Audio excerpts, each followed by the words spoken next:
Okay, so it's here. Time to check out the new Razer Kiyo Pro.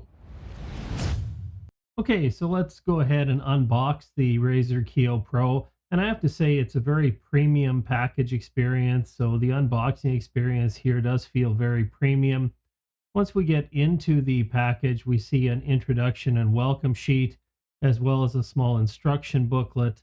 Inside the instruction booklet, you'll find, among other things, a few stickers that if you like to personalize your space, you can have those. And then, of course, we have the camera. And I must say, the camera is larger than I expected.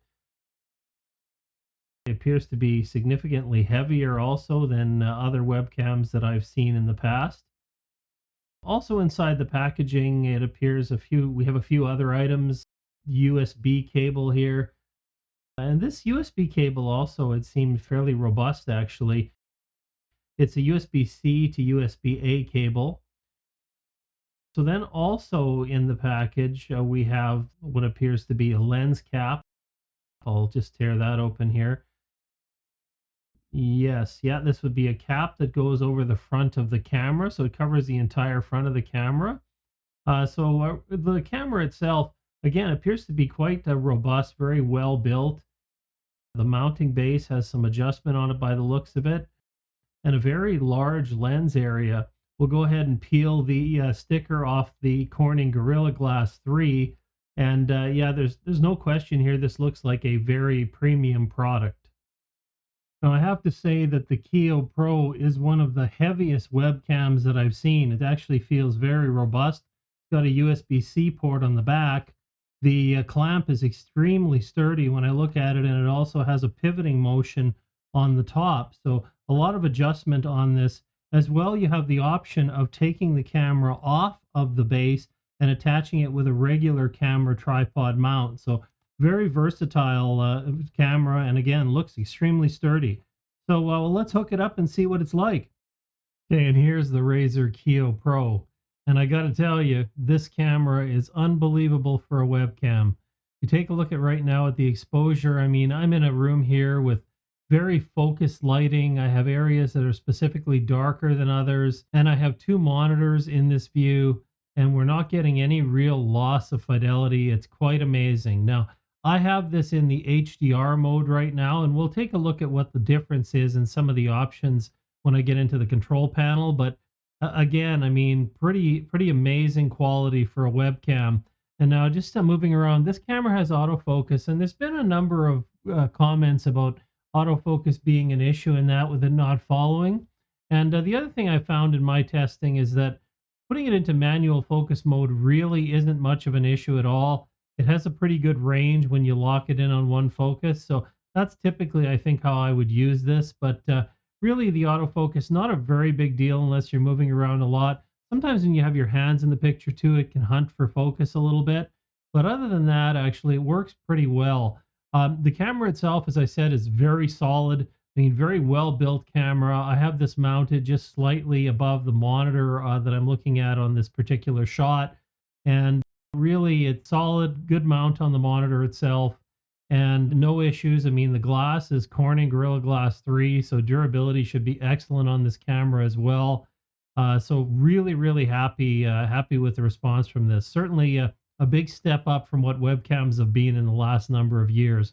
Now, this camera is capable of doing 1080p at 60, 30, and 24 frames per second. It also will do 720p at 60 frames per second, 480p at 30 frames per second, and 360p at 30 frames per second if anybody's interested in dropping down the resolution. It also has three fields of view, 103, 90, and 80 degrees. And again, we'll take a look at those when we go in and survey the menu. But pretty remarkable, again, for the quality and for the dynamic range that we're getting here. The other thing is, when you take a still shot with this, it's going to be at 2.1 megapixels, so that's going to be 1920 by 1080. So not the highest resolution by any means for doing a one shot or a photo shot, but I mean for video, definitely the quality I think is fantastic for what it is. This camera being kind of in that $200 price range really outperforms a lot of the competition. And certainly to get a meaningful step up, you'd have to get into a mirrorless camera, with a capture card, and it just becomes a whole lot more work. So unless there's specific kinds of shots that you're wanting to get, like a shallow depth of field, you'll see here that everything in the background is going to be more or less in focus. Certainly you don't get that bokeh like you would with a fast lens with a shallow depth of field. But again, for what it is, this is going to be more than what most people need. And so whether you're using it for video conferencing or whether you want to use it for streaming, you can imagine if you're watching this full screen, if you shrink this down to be a corner of your screen while you're gaming, no one is going to be able to see the difference in quality really between this and a much more expensive dedicated mirrorless camera. So again, very impressed with this. Let me drop over into the menu with the preview, and let's take a look at some of the settings that are available. And here we are in the Razer Synapse software. That software is downloadable from the Razer website and lets you really control all the options in the camera. And so you can see here I have a preview enabled, so we can see my image here. And currently you'll see I have autofocus now disabled. We can enable this, and basically that will go ahead and follow me around. So if I move back or I move forward, it's going to make sure that I remain in focus. Of course, as I said, I probably will use it in manual focus mode. The other thing we have here set is HDR, and HDR really increases the dynamic range. It's not what you'd think for HDR when you think of television sets and that. But what it really is about is giving you more gradients of those darker colors and brighter colors, so you don't get images that are blown out. I'll just go ahead and switch it out of HDR mode, and you can see when I do that, the darker areas of the image all of a sudden become just kind of more washed out and blended in. And I can again do some adjustments with brightness and contrast, but really at the end of the day, the HDR mode makes such a difference in terms of giving that differential between bright and darker areas. So, I highly recommend that. Now, the limitation is the HDR mode is only at 30 frames per second. And so for those of you that have to be at 60, that might be a deal breaker on this function. And for that, again, you can go ahead and do your manual settings and get the adjustment to be a little bit better. But really having that extra range improves the quality so much that unless you really need 30 FPS, this is definitely the way to go. The other thing you'll see is that we have 3 fields of view. There's narrow, medium, and wide. And right now I have it on the wide field of view. And I'm going to click on medium. And that you'll see has kind of brought things in a little bit on the sides, giving us a little smaller area to look at. And this is not a digital zoom that's going on. You can actually hear, and I doubt you can pick it up in the recording, but you can actually hear the lens changing position inside the camera when you make this change. So it's an optical change in field of view, which again, in my opinion, is just fantastic. We're not losing out on any resolution with this change. And here we have the narrow field of view. And again, depending on the shot you're trying to get, what your purpose is, this might be a better fit. I kind of like the nice wide field of view. It allows me to get a little more of the shot in the background. But again, it's great to have that flexibility, and being optical again in a webcam is just a phenomenal thing. We're so used to digital zoom and digital crop, and nobody really thinks about what we lose in terms of resolution. So the optical is a great feature on this. Now going over to the other side, we have options for kind of the area, the image being default or a cool image, vibrant, etc. And that's really based on what the lighting is like in your room. So, if you don't want to play around with color brightness in that, you can just choose warm white if you have sort of incandescent still, or even LED bulbs that are a warm white temperature, or cool white if you have a window into the room and you have more of that daylight kind of coming through. I've gone ahead and turned auto white balance off for custom, and I have mine set at 4,000 because I have all my video lights in the studio area set up at 4,000 Kelvin. So I'm using that to try to lock in the balance, and that's really important if you want to use anything like custom lookup tables.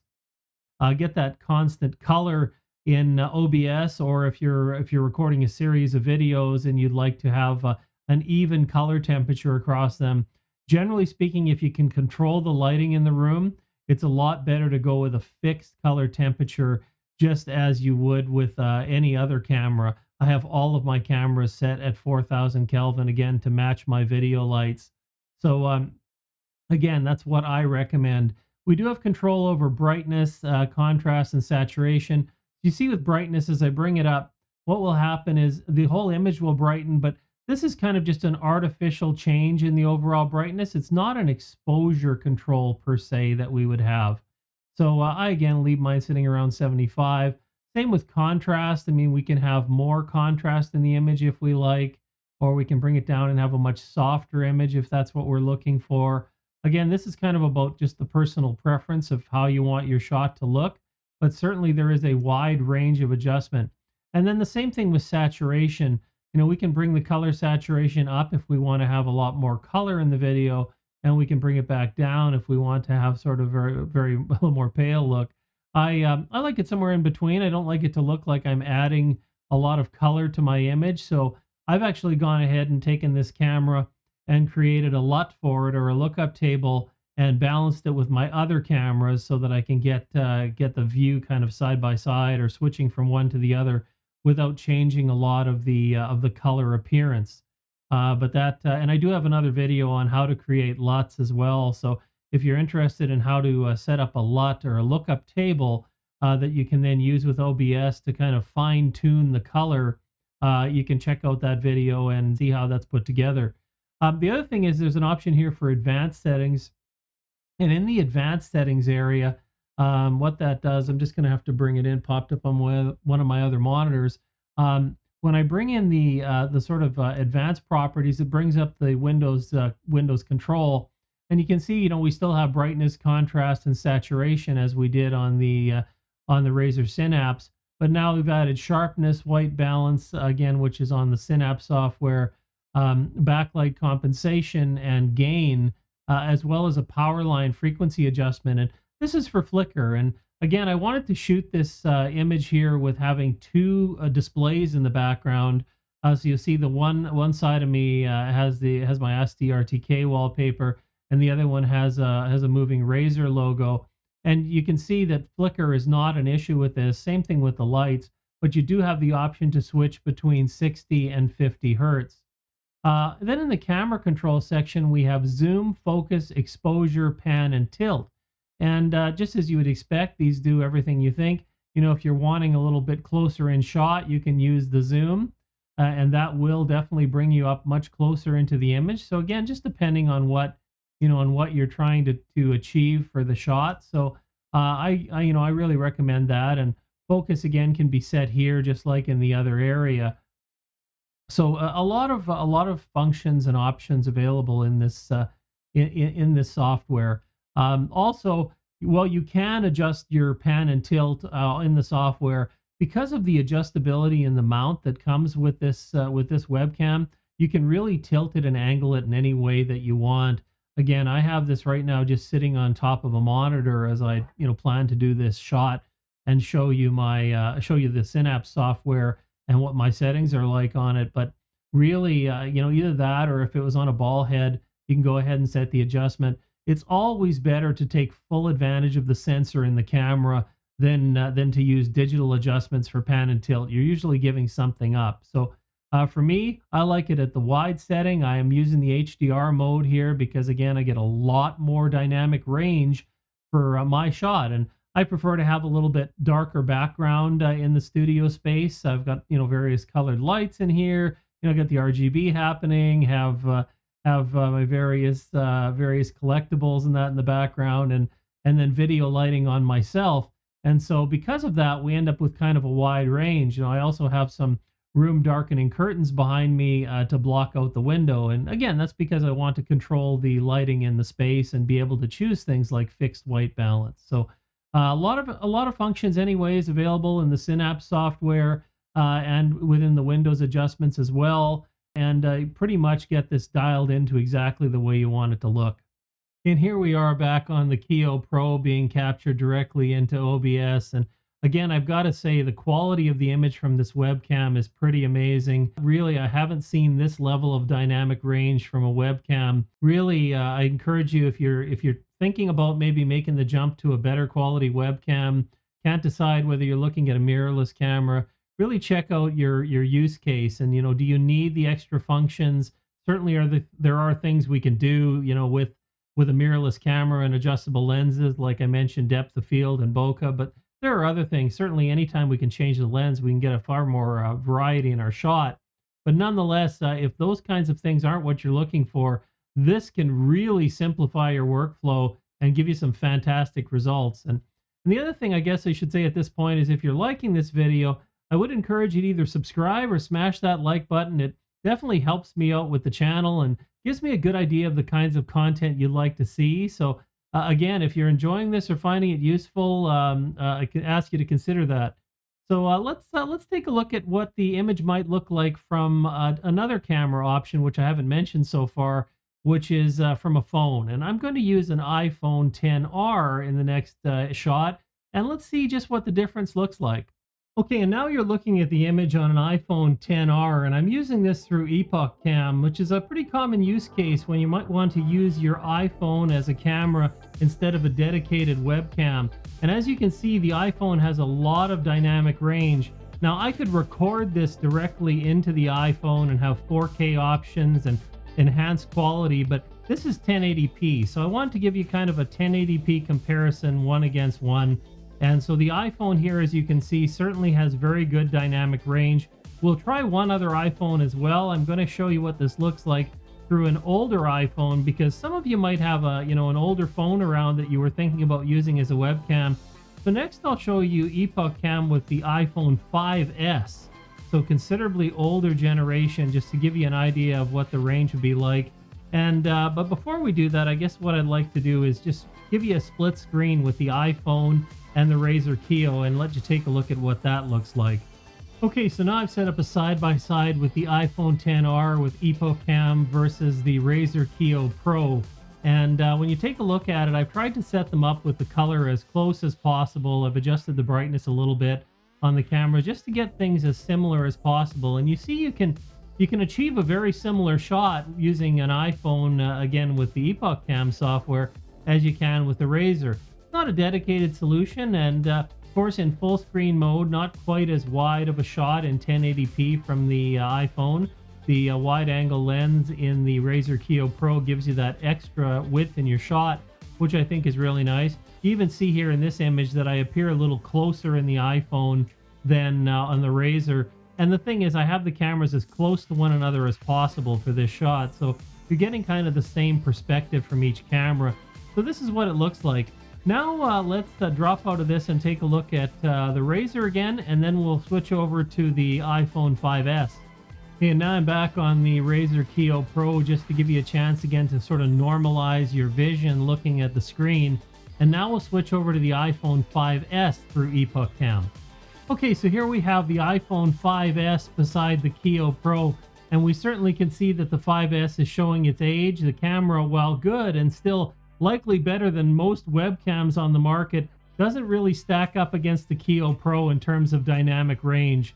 So this gives you an idea though. Some of you may have an older phone and you'd like to use it as a camera, and that certainly can be a great choice. After all, what you have is free, so not a bad way to go. But if again you're thinking about a little bit of a camera upgrade, and you maybe thought that, well, I'm not going to do anything unless I can get a high-end mirrorless camera or DSLR, the Kiyo Pro can be a great option for you, again, as long as you don't need that function from interchangeable lenses. So wanted you to see what they look like side by side. Let's go back to the Kiyo Pro. And so there you have it, a look at the Kiyo Pro. Really, again, I'm quite impressed with this camera given the price point. Really some amazing dynamic range for a webcam and really fantastic build quality. Now, I hope you enjoyed this video, and if you did, again, consider subscribing or smashing that like button. Check out other videos on my channel like the one on the screen now, and most of all, take care everybody, and bye for now.